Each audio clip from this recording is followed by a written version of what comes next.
Welcome to Haunt Weekly.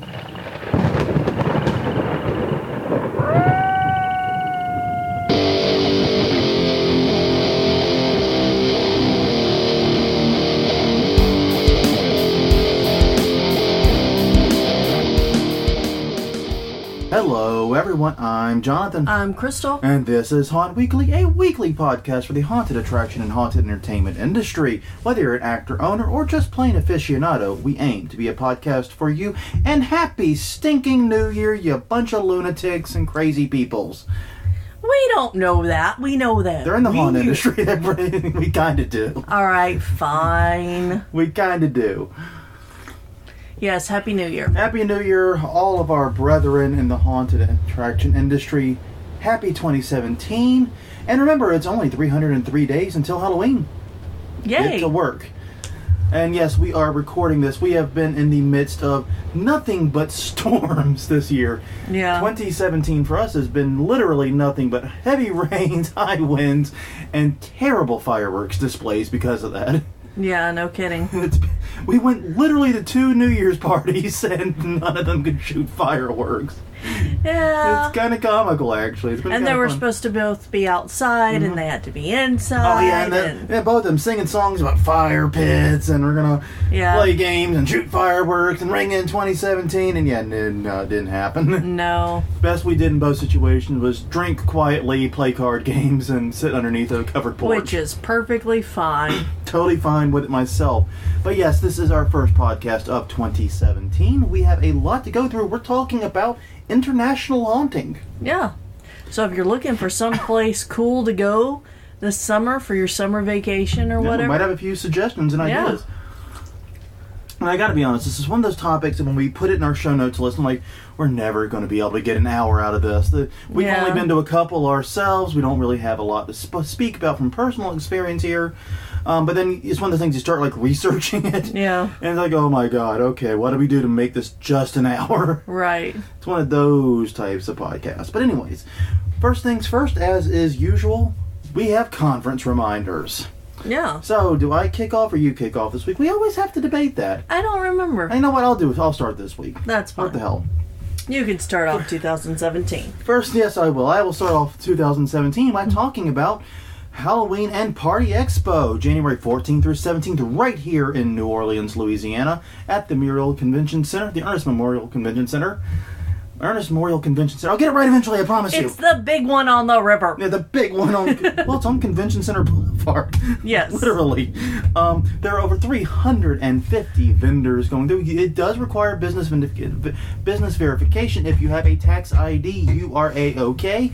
You can learn about filling out that simple little form and any other details at HalloweenPartyExpo.com. And if you're going to be in town, let us know. We are Haunt Weekly at Twitter, Haunt Weekly at Facebook. We would love to hear from you and maybe meet up if the opportunity arises. Correct.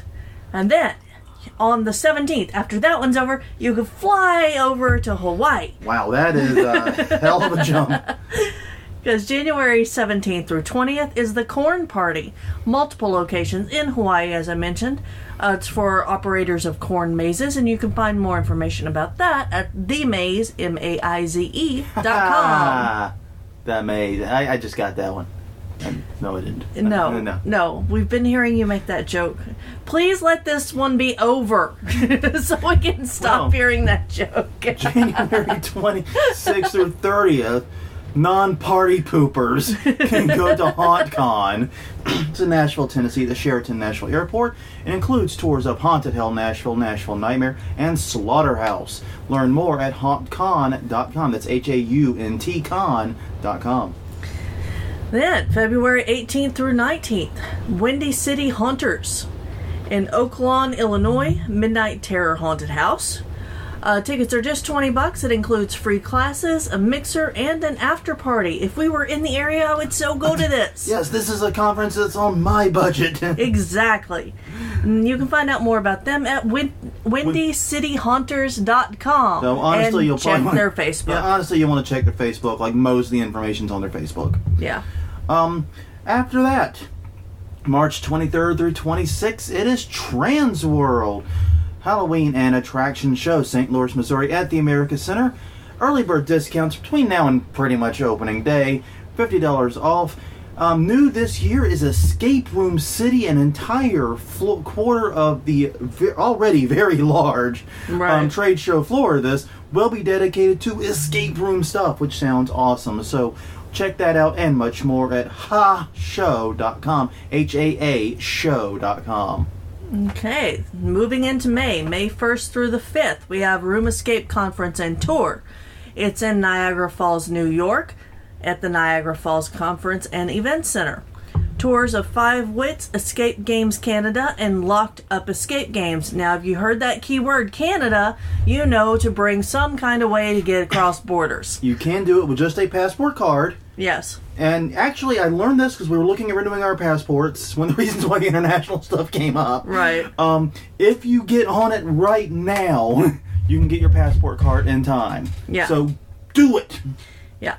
And the conference for that is the 1st through the 3rd, and the tours are the 4th and the 5th, and more information at roomescapeshow.com. Indeed.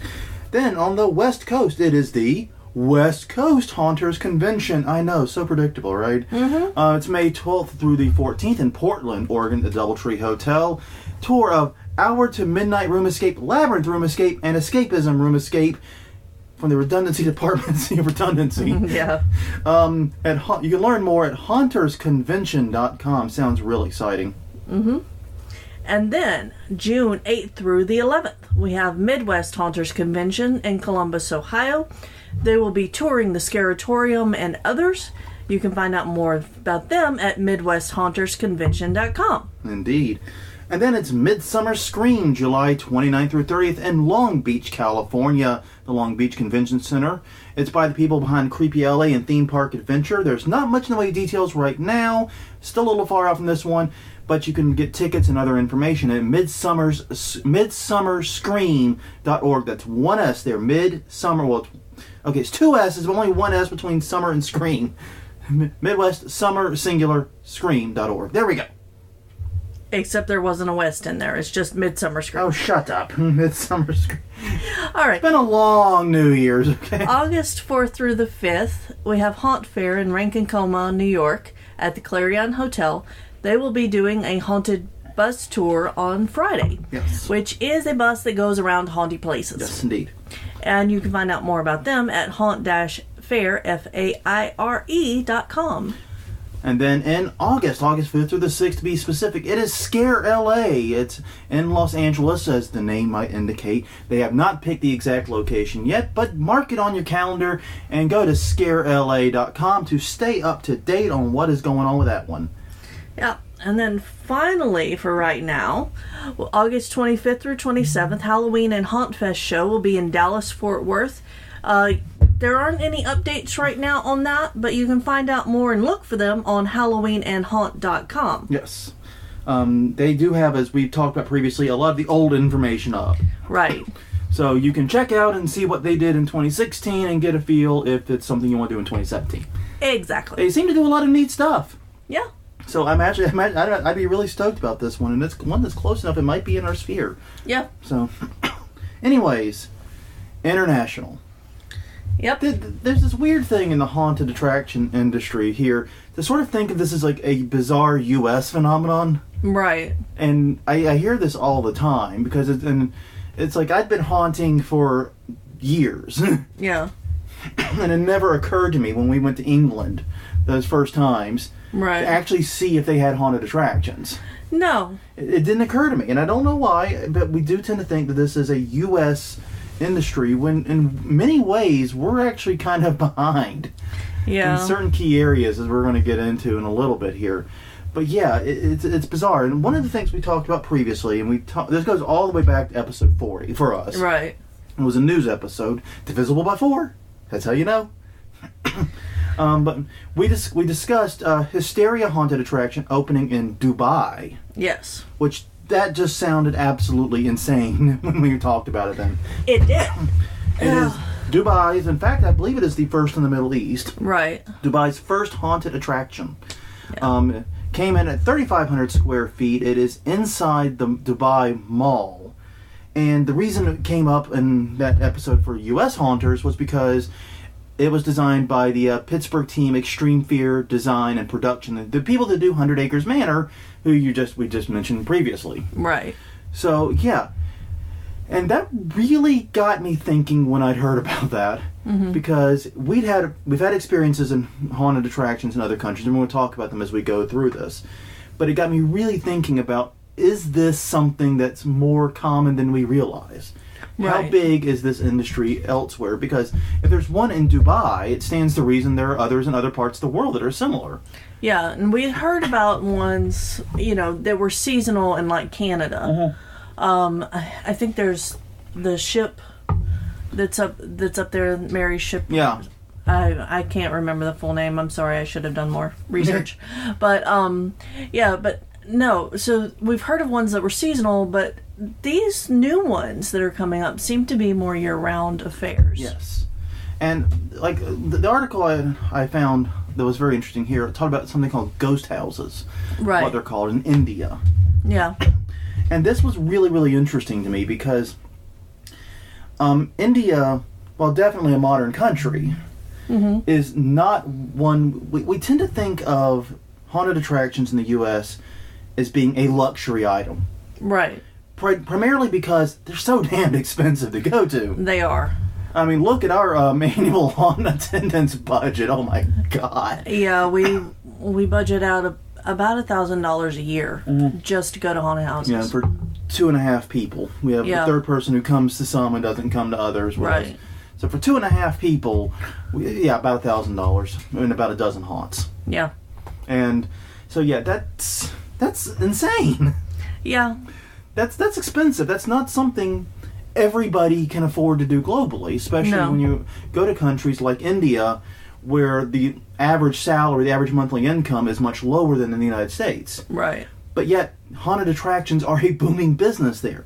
Right. And it's focusing on, like I was saying, these ghost houses, which they're opening up in malls. Yeah. They're opening up in retail space in malls, and they started in big cities and they started in the big cities within the country, and now they're actually popping up in smaller and smaller towns. And what the article here is about it opening up in like mid-sized town malls now. Right. Because it's really taken off and become popular. And they usually have what we would consider to be a very small space. Right. 1,500 square feet or so. Yeah. It's large for like a retail space in a mall. Yeah. But it's still small for a haunted attraction because, like our garage haunt is 625 square feet. Yeah. And that's minuscule, I admit. But so it's only 3 times the size of what we do as home haunters. Right. Yeah. Yeah, it is a small attraction. It's not, the tens of thousands of square feet that we see at the big U.S. places. But because of that, they've got a lower startup cost. Yeah, lower startup cost and lower recurring costs. Their rent is lower because of that, even though they're in a very, very high demand area. Right. But they sign year-long leases. And so they get deals on the space. And they also get deals because they are an attraction to bring people into the mall. Right. Malls are actually in India seeking out these types of attractions to bring them in. Right. Because this is a way to increase foot traffic, a way to make people... It's a self-feeding cycle where more people come to the mall and shop elsewhere. As more people shop elsewhere, they go to the haunted attraction or the ghost house. Or they drop their kids off there. And exactly. Yeah. Because I think that it said that... kids above 7 can go. were allowed to go in. Which is interesting. But yeah, it was a very, very fascinating article. And the look at the way haunting in India works, it's very different from what we're used to in the United States. Right. Like I said, it's smaller. And that's one thing I found fascinating. They actually talked about the ticket price. The ticket price is the equivalent of $1 US. Yeah, which is really low. That's a low entry price. Yeah, it's very, very low. All right, sorry. I'm having some minor technical it seems like a lot of people could be able to go to it with that that price. And I wonder how fast that price is going to shoot up once they continue to take off and grow and see what they're about. They also have a combination of live actors and animatronic type. Yeah. They definitely they've steered more away from the live actors as part of what they're getting. What part of how they're able to keep their costs down is they do steer away from live actors. Yeah, I think the article said that they typically have one actor. Yeah, which is probably the person running it. Yeah, and remember Leonard Pickle talking about how that's how he ran his first haunt. Right. Basically, he went around, sold the ticket at the booth. Right. And then went into the back and did all the scares in the middle as they went in like a big horseshoe through the entire retail space, because it was a retail space haunt too. Right. So it's not a bad way to get started. No, it's not a bad way to get started at all. The question is, will it stay in this situation? I don't know. Or will it go on? So yeah, it's very, very fascinating way they've begun this in India. And like I said, it's spread to a wide variety of places, getting smaller and smaller towns, because it's sustainable even in a places where incomes are lower, and now there are fewer people. And even with the lower ticket price. Yeah, exactly.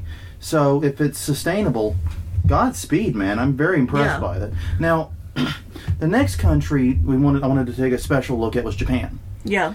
Now, Japan is really interesting to me from a haunted attraction perspective, and I totally want to do what our friend Kyle did. Yeah. And go take a tour of Japan. And I would seriously go to Japan just to go to haunted attractions. Oh, yeah. Totally down for this. Yes. And we would have an easier time with it since we're a couple. Yeah. Yeah, because he wasn't allowed into one by him because he was by himself. Just by himself. And he couldn't rope another group to, like, take him. So, yeah. You know what I mean? So, it's bizarre, but such is life sometimes. Yeah. But yeah, we want to bring Kyle in to actually discuss his experiences in a later episode. So there's going to be probably a whole episode just about Japan. Yeah. That's definitely coming down the road. But in the meantime, just a few things that I know from my research and from talking with him. First, they do have a lot of haunted attractions. I mean, a lot. Yeah, he was able to find them no problems. And this is a guy that speaks about as much Japanese as he does Martian. Yeah, as anybody does Martian. Mm-hmm. Yeah. Hey, how do you know how much Martian I speak? I don't recall telling you if I spoke Martian or not. I don't speak Martian.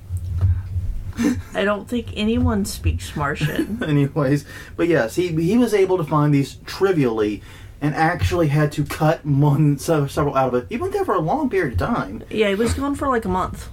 Yeah, and he had to cut some out. So there's a lot over there. Right. The attractions are very, very different in terms of like how they operate than the U.S. ones. Right.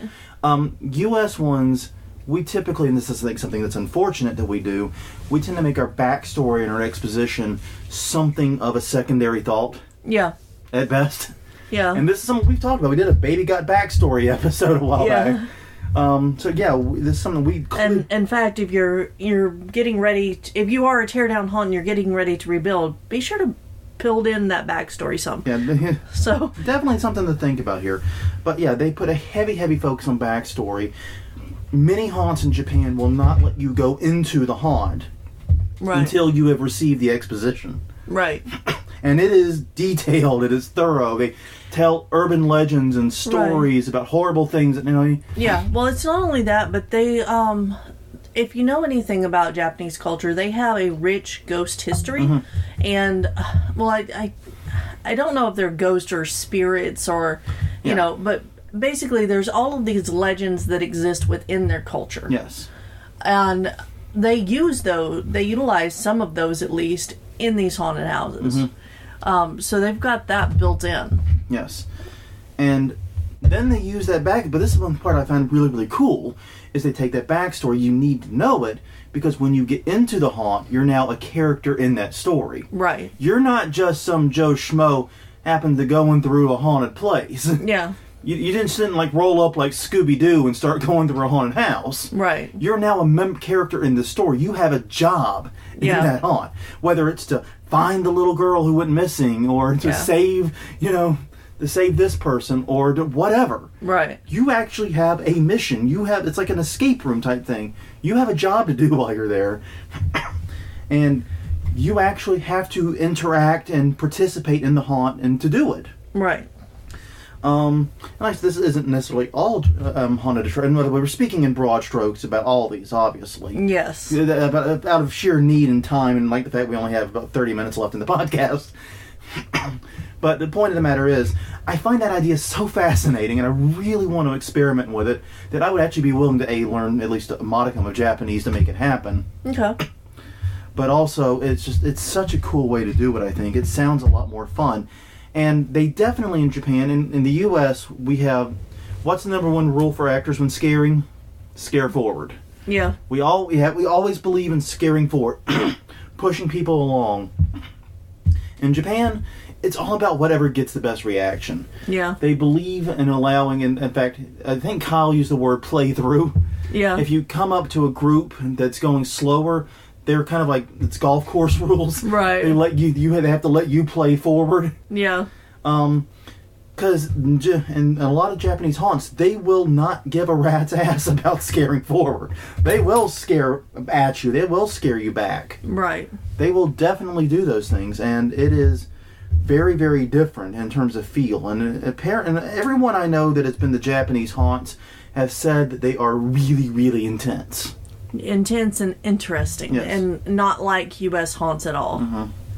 A completely different experience, which I think is very interesting. I think there's a lot we can glean from that. Yeah.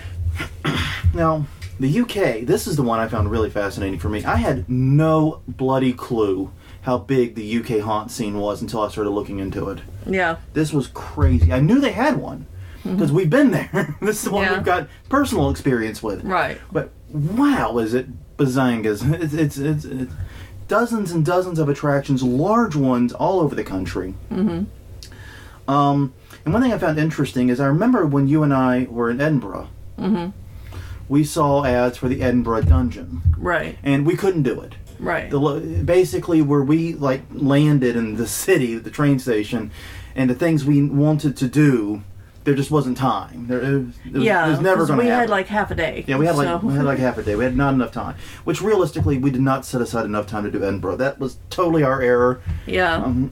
I'm sure if we go back, or when we go back, I'm sure we will be back. But it will be I'm back. sure we will be back over that way. Yeah, we will set aside more time for Edinburgh because it is a wonderful town. Yeah. I feel hopeless. That's like my biggest regret about that trip was that we didn't spend more time there. Oh. Okay. That's my only real regret. Yeah. We had so many other awesome experiences, though. But anyways, the Edinburgh Dungeon is actually part of a chain of dungeon attractions. There's the London Dungeon, the York Dungeon, and a couple of others. Yeah, I remember looking up the London one to see if we could get there when we were there. And there are actually a chain of attractions in the country. But seriously, it's a very, very, very pronounced culture there, and it's easy to see why in the UK especially. They have all these castles and actual dungeons, right? Exactly, that they can open these haunts in, and that's atmosphere done. Atmosphere done. I mean, boom! I would kill to have just that starting point for atmosphere. Yeah, no kidding. You walk in, oh well, we don't have to do any foam on these walls. Screw that. No texturing needed here. Boom! Moving on. Yeah, that would be awesome. And we had sort of a surprise haunted attraction experience. Yeah. In the UK, I really we went to Onnet Castle, which is you would most likely know it as the place that did the outdoor shots of Hogwarts. Yeah. And the first two Harry Potter movies. Correct. Before they went to all CG on them. Right. Basically, it's Hogwarts. Yeah.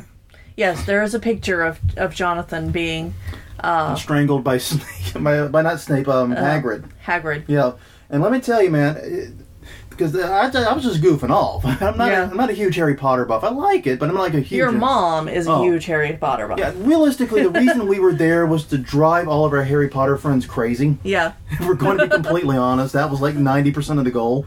Right. Mission accomplished. Mission accomplished in spades.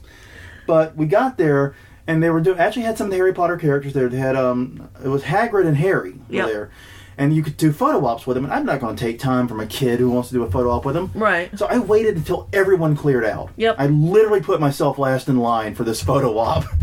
Yep. And they were still there, and they said, okay, yeah. I said, well, okay, well, treat me like I'm Slytherin.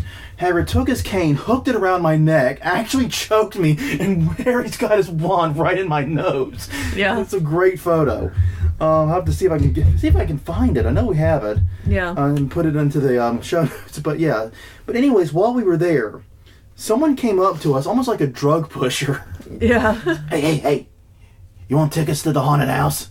Yeah. That's almost exactly how it happened. Right. Except it was actually not like a gravelly voice. It was a sweet woman. Yes. Well, there is that. Well, but that doesn't make as good of a story. No, it doesn't. But still, the actual, hey, you want tickets to the haunted house? Yeah. That actually did happen. Yes. And we're like, hell yeah. Yeah. We're like, there's a haunted house. What the? We weren't notified. We were here for the poison gardens and to make our friends jealous, but... No, okay, well, no, the opportunity. And it was actually in one, I don't know if it's an actual dungeon or not, but it felt dungeon-esque. Well, everything underneath a castle kind of does. Yeah, true enough. So... But it was very interesting because this was a haunt that was much more like the JC style haunts of old, where they would lead you from room to room and have scenes play out. Right, and it was more historical. Yeah. It had a lot of historical information about the castle and about the people who lived there. And not a lot of scares. No.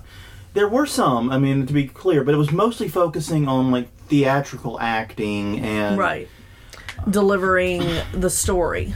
And they did an amazing job for the record. Yeah. Some damn talented actors working in there. Right. Loved every second of it. And they did have scares, especially, in fact, it was kind of weird. They would do little scares as you walk from scene to scene. Mm-hmm. Because the layout of it was so that, because it's an old castle and it's not built with any kind of, like, logic or reason. You do a lot of backtracking and snaking around things to get from room to room. And so as you were doing that, the actors would occasionally pop in and say hi. Yeah. So to speak. So, but still, that seems to be a big, big thing in the UK is, of course, tethering their haunted attraction experience to their history. Yeah. Which that just makes way too much sense to not do it because the UK's got all the history in the world on that. Right, exactly. In fact, we were talking to a couple on the way out. And they're like, we were telling them that we had a haunted house in our garage. Yeah. And they're like, you have ghosts in your garage? No. No. Calm down. Oh, yeah. So it's so tied to history that sometimes it can get confusing when talking to the locals. And what it reminds me of, now that I think about it, is even though they're actual haunted attractions, right? It reminds me of kind of how we tether our quote-unquote haunted attractions to our history here in the French Quarter in New Orleans. And the ghost tours and so forth. Yeah. Except here it's more about, like I said, ghost tours and spooky museums and things like that, rather than it is... so that's a thing. Mm-hmm. And I went on, and I basically, as I started going through this, every major European nation has at least some haunted attraction.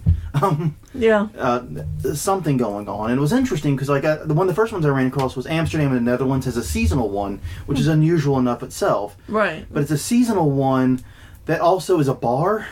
That sounds awesome. Your ticket includes a free shot of Jägermeister. It came in them all. Yeah. Paris has several attractions that I found interesting.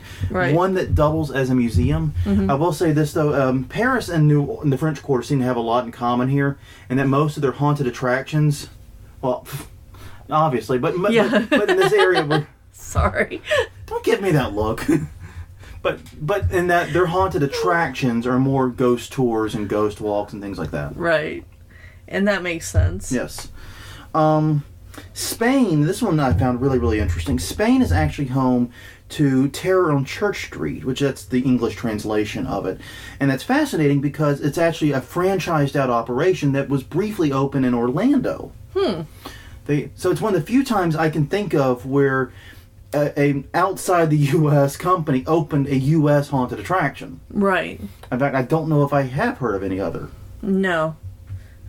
If you guys know of one... Yeah, let me know on that one. Let us know. Yeah. I am not familiar with one. That doesn't mean it hasn't happened, though. Exactly. But yeah, they still operate in Spain. They still operate actually in other countries, including England. Mm-hmm. So, definitely worth checking out there.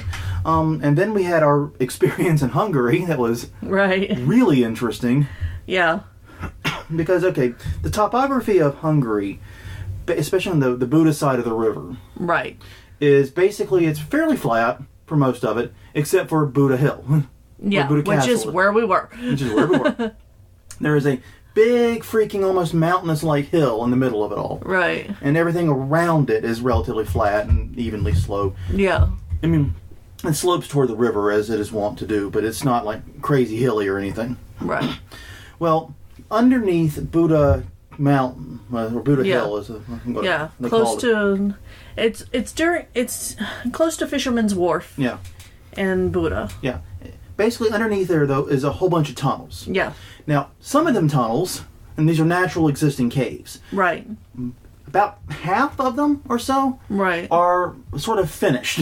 Yeah. And they were turned into a hospital that was used heavily during World War II. Yes. And it's actually got a really, really interesting history. If you're in Budapest, do check out that hospital. It is amazingly fascinating. Yes, but don't buy the gas mask because they won't let you take it on the plane. Yeah, we'd like that.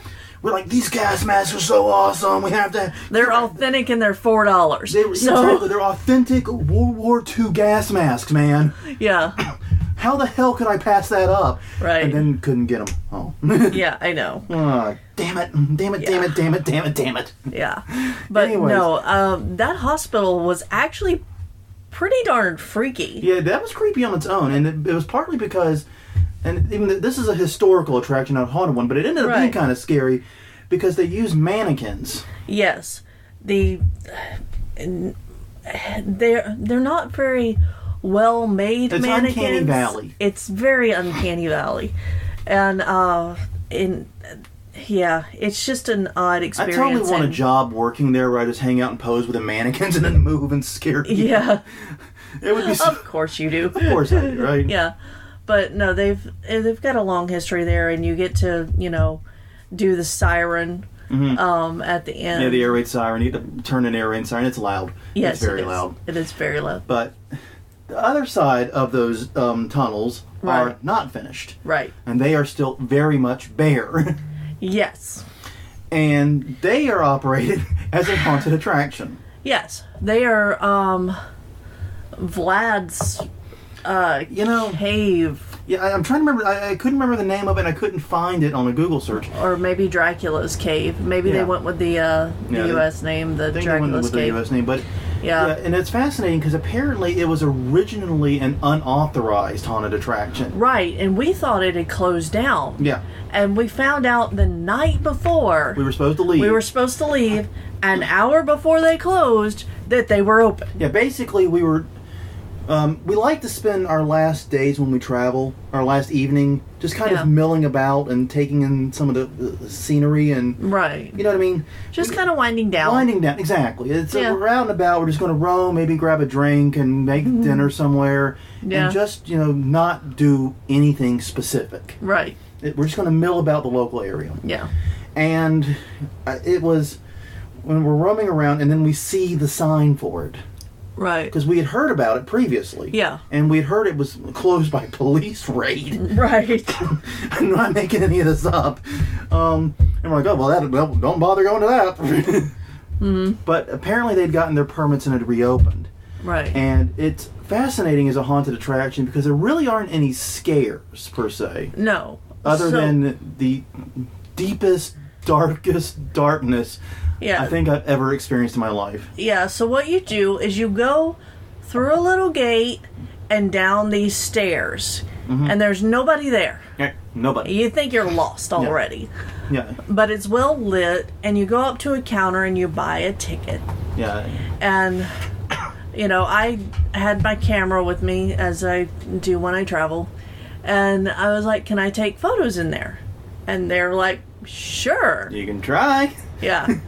Gave us a look like we were idiots. And I'm like, you can take photos. Yeah. We're okay. Yeah. I mean, this is a well-lit staging area. Yeah, this is basically like any lobby in any museum you've ever been at this point. So we turn around because the guy's pointing over to where to go. So we start walking over there, and he goes, hey, wait.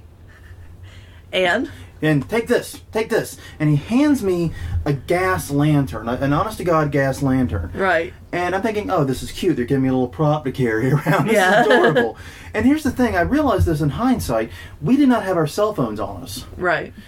You know, and I'm realizing that was really stupid because cell phones have flashlights.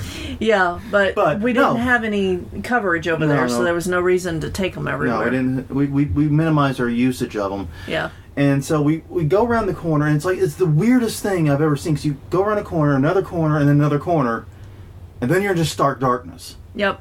You don't go through a door, you don't go through anything, just around a couple of bends, and you're in total black darkness. Yeah. The darkest, I mean, I was not exaggerating when I said this, the darkest darkness I've ever been in my life. No. This was mind-boggling to me. And all I've got is this gas lantern. Yeah. And I'm scared to death the damn thing's going to go out because I know nothing about gas lanterns. Right. And I have no matches. No. I have no means of relighting it, even if I did know. Right.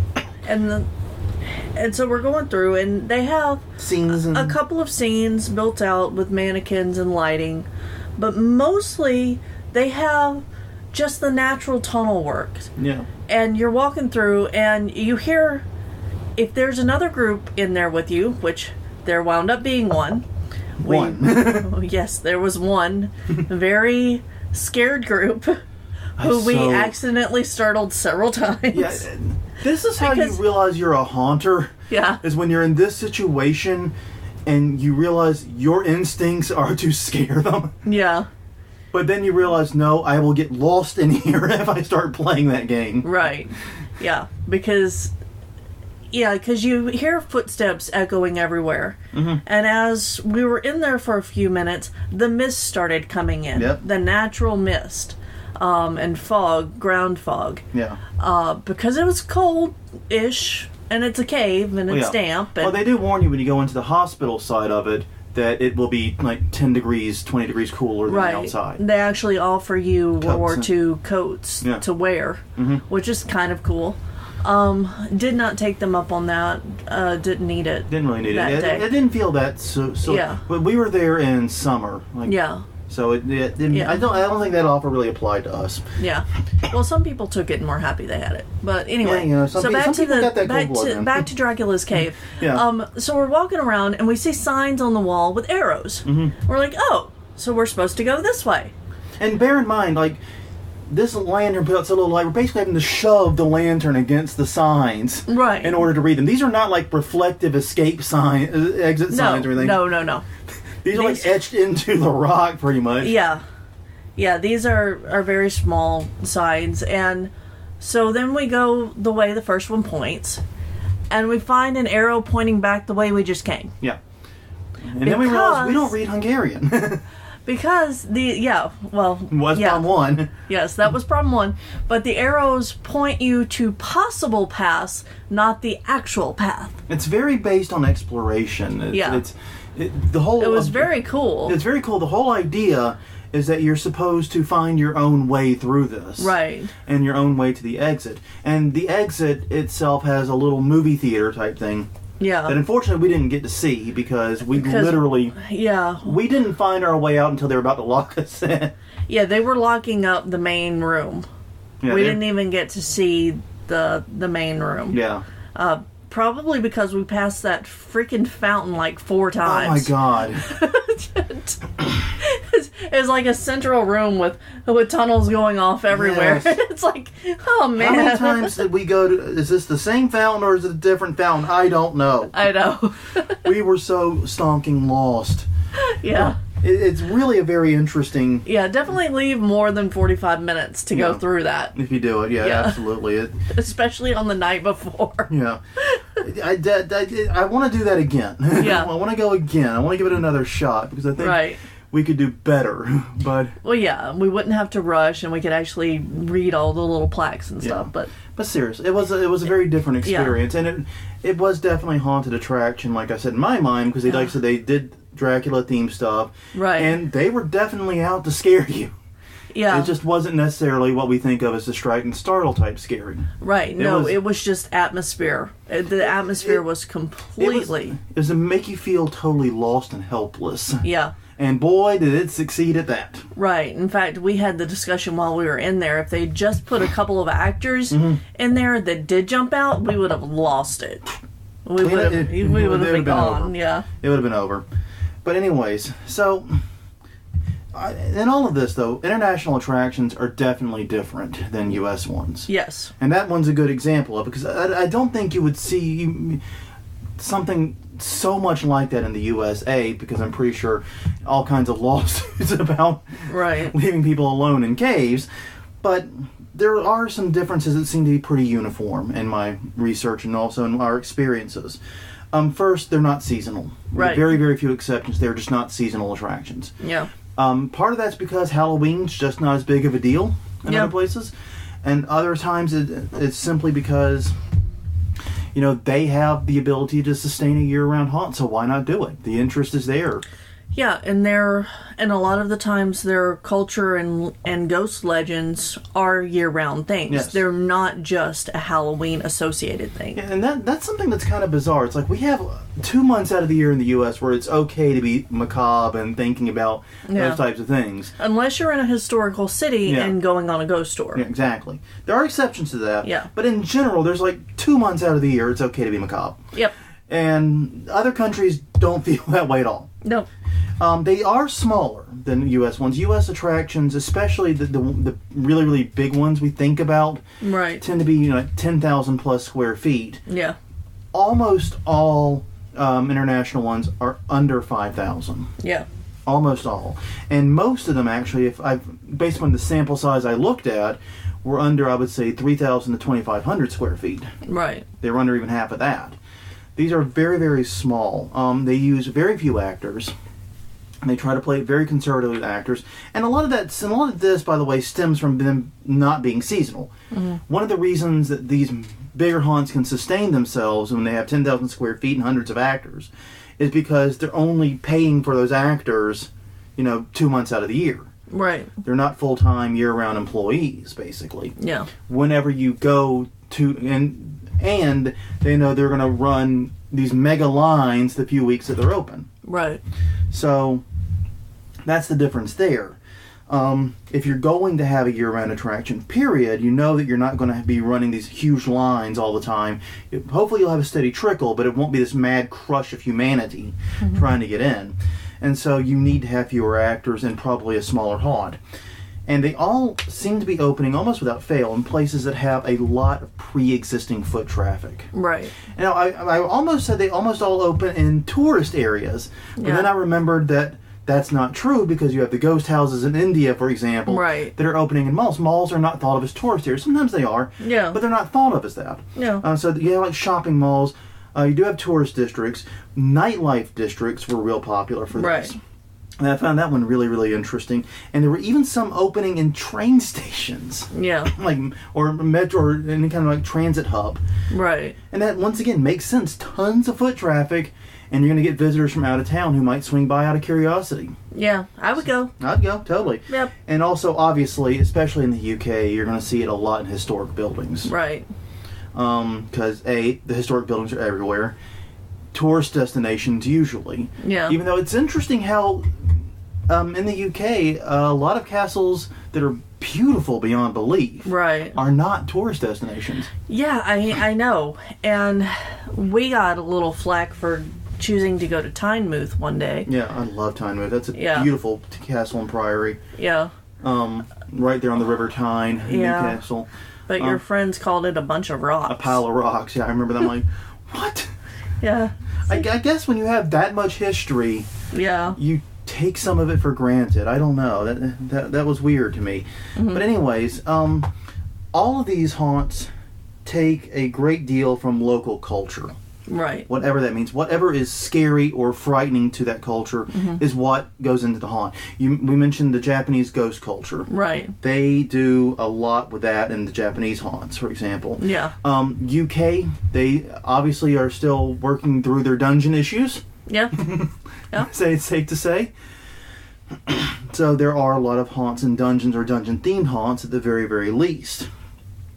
So yeah, you have things like that. And it's interesting because in the U.S., and this is something I was thinking about, we have a lot of haunts, even that don't necessarily incorporate movie characters, movie themes. They use elements from horror films, right, in their haunts. That's because that's what we as a culture are afraid of. We have trained ourselves to be afraid of horror movies. Yeah. And what the stuff in there. Yeah. So. Yeah, we don't use a lot of the local legends. No, not much. Things, which is surprising and a little disappointing. Because we have a lot of really great local legends, especially. Right.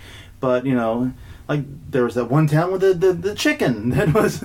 Yeah, I wonder how that worked out for them. Yeah, I'm curious about that one. Yeah. But yeah, they try to pull as much as they can from local culture, which I think it makes a lot of sense. And this is the other thing I found interesting. They are often, not all the time, but disproportionately often built by U.S. companies, built and designed by U.S. companies. Yeah. And they are operated day to day by locals. Mm-hmm. And it's because the reason I believe that is, like I said, I only found one instance where a foreign company opened a haunt in the U.S. Right. And that was the one I told you about. In Spain. In Spain, yeah. The Spanish company. And I think the reason for that is because U.S. companies have the expertise in pneumatics and design and, you know, all the things that we haunters take for granted. Yeah. All those weird little skills like how to do foam and all that. Right. They're pretty specialized skills. Yeah. And it's easy to see why, because we have tons of great design and build teams here in the United States. Right. And since you only have to design and build a haunt once until you go to do your redesign, it makes sense sometimes to bring people over rather than try to train a local crew.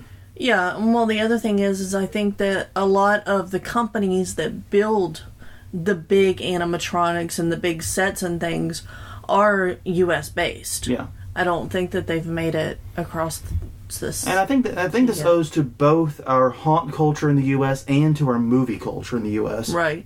There's a lot of overlap there in terms of prop building, especially. Yeah. So yeah, that I think seems to be like the things that remain consistent from country to country to country. As we bounced around and as I bounced around the research. But yeah, what can we learn from this? Mm-hmm. And I think the main thing we can really pull is how to operate a year-round haunt. Yeah. These other countries have really mastered the year-round haunt in a way that we have not in the United States. Yeah. And I know I harp on year-round haunting all the time. Yeah. Because I keep thinking if we as an industry can find a way to break the confines of the month and a half to 2 months a year we're allowed to be open, then there's additional opportunity for us. Yeah, I think Ripley's is probably the only chain haunted houses that are open year round that I can think of. Yeah, then that worries me. Well, yeah. I've heard some are better than others. I'll agree with that. I have heard that too. But I've got to say, I like how different all these experiences are. Like the Japanese haunts, providing a much more interactive experience, for example. These are ideas that we could glean and try to make our haunts different from the ones across town. Right. Yes, value-added selling. Yes. Well, that's one of the things that I always kind of struggle with, is we go to a lot of haunted houses. Mm-hmm. And I will say that with only a handful of exceptions, the fundamental haunted attraction experience has always been the same in the U.S. Yeah. Yeah. The fundamentals have been pretty much the same. Yes, here's your path, you go down it, you get scared. You get scared, and that's the end of it. Yep. That really hasn't changed. Sometimes it's on a trail, sometimes it's in an old historical building, sometimes it's in a warehouse. You know, the sets change, but the fundamental premise does not. These haunts really do challenge the fundamental premise a lot of times. Right. And I think that's a great idea, because if it's something we can incorporate, if it's something we can add and build on, then it's a way for us to distinguish ourselves. Yeah. Because right now, we have endless discussions. Which haunt's the scariest? Which haunt's the scariest? Yeah. But they all scare the same ways. Right. They all take the same approach. Yeah, they do. I think that the only one that's been truly different in that area was put on by a theater group. And that was because it was very much story-based and character-based. Yeah, that experience to me felt more like we were watching a play that we were just moving with the scenes. Yeah, watching weird. A play, or I felt more like an actor. Yeah. In the scene, I felt more like I was taking part in. A participant in an improv play. Yes. Walking from scene to scene. How's that? Yes, that's fine. Okay. Other thing I think we can learn though is how to make haunts with lower ticket prices. Yeah. Because if you're getting a steady trickle year round, then you can lower your price. Especially if you're able to have fewer actors. Right. Build that smaller haunt. Build it so it requires fewer actors. You don't need to charge $35 a ticket. Right. And that's one of the things. Right now, the high ticket prices are necessary. Yeah. Because otherwise haunts can't stay in business. I mean, haunts struggle to keep their doors open with these high prices and these huge crowds. Right. Like I said, there are haunts in India that charge $1 a ticket. Yeah. And keep the lights on or off. As the case might be, it is a haunted attraction. That's true. You get just LED candles everywhere. Exactly. But it's so fascinating to me. So I think that's something else we might be able to pull from it. And also how to build smaller haunts that are still very, very effective. Right. Because that's something that came across in all of the countries I looked at, was that people were talking breathlessly about how terrified they were inside these attractions. Yeah. Well, and I don't know if that's because they are truly that scary, because they play on the local lore and things that the people are already afraid of, or if it's because it's a new industry. It's still fairly novel in a lot of these places. Exactly. They just haven't been exposed to it as much as we have. Yeah, I think it may be a little bit of all three. Yeah. But you know what? That is one of the things is right now, there are parts of the world which don't have haunted attractions. Right. I mean, I found it interesting how much it's grown, how much it's expanding, and how there seem to be haunts everywhere. Yeah. But there are still plenty of towns and cities and destinations without one. I don't mean to say like every villa across the world has a haunt. They don't. No. Don't. Pretty much every major city, I believe, has at least one or two. Yeah. I'm hard pressed to think of any that I would comfortably say do not have a haunted attraction, other than, like I said, others in the Middle East maybe, because Dubai has one, and like I said, I believe that was the only one in the Middle East at the time. Right. But the point of the matter remains is that there are plenty of opportunities for international growth and for this type of expansion. Yeah. And that's, like you said, it's bringing this art form to people that have not experienced it, and then molding it and reshaping it to fit and to work with the local culture. Right. It's so fascinating. It is.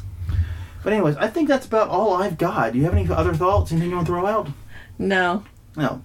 Well, on that note, everyone, thank you very much for wasting another wonderful hour with us. Hope you enjoyed it. Please do follow us at Haunt Weekly on Twitter and Haunt Weekly on Facebook. But until next time, I'm Jonathan. I'm Crystal. And this was Haunt Weekly, episode number 57, International Haunting. We'll see you guys next week.